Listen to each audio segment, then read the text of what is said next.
Hello Philippines, isang magandang hapon na naman to ngayon. Dito naman tayo sa Davao Beach Club. Kuha tayo ng panibagong update sa ginagawang tulay, Davao Samal Bridge.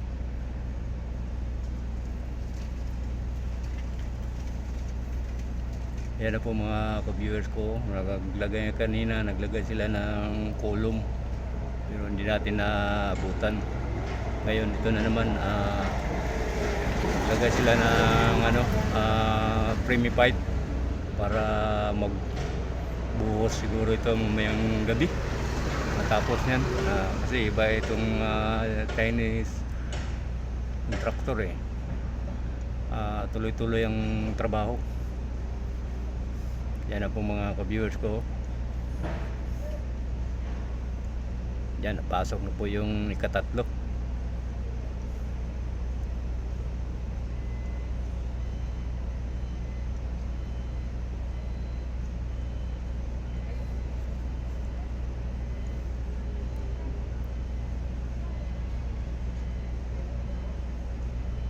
Itong project na ito na tulay,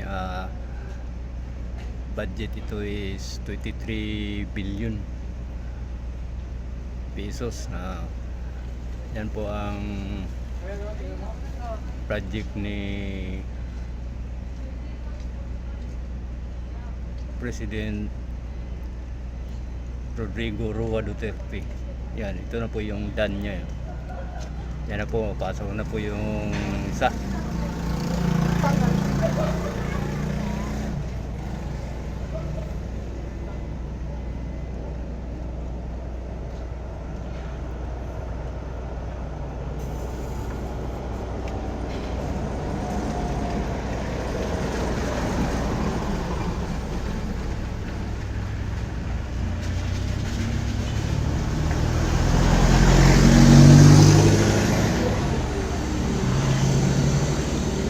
Okay, kung bago ka pa lamang sa aking channel, paki-subscribe na lang po at saka pag-ipindot na rin yung notification bell para updated kayo sa lahat ng videos kong gagawin at saka makatulong na rin sa aking channel.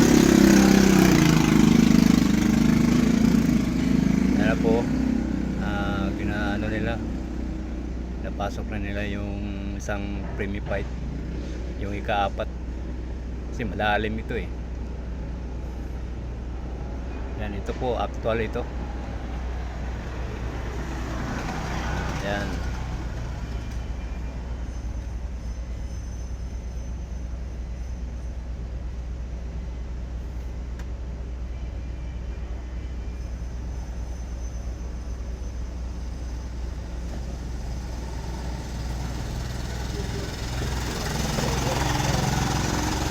Ang target nito matapos ito mga 2028, yun ang target nila. I think maraming mga investor magpunta dito sa Davao at saka sa Samal, at saka yung tourism natin, medyo tataas na rin yan kasi maganda naman ang Samal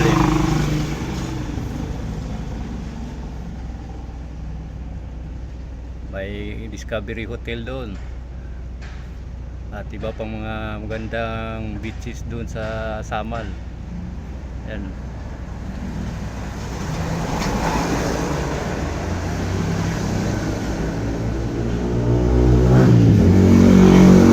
Okay, hanggang dito muna tayo. Maraming salamat sa panonood nyo sa aking video at sana nagustuhan niyo yung video kong ito.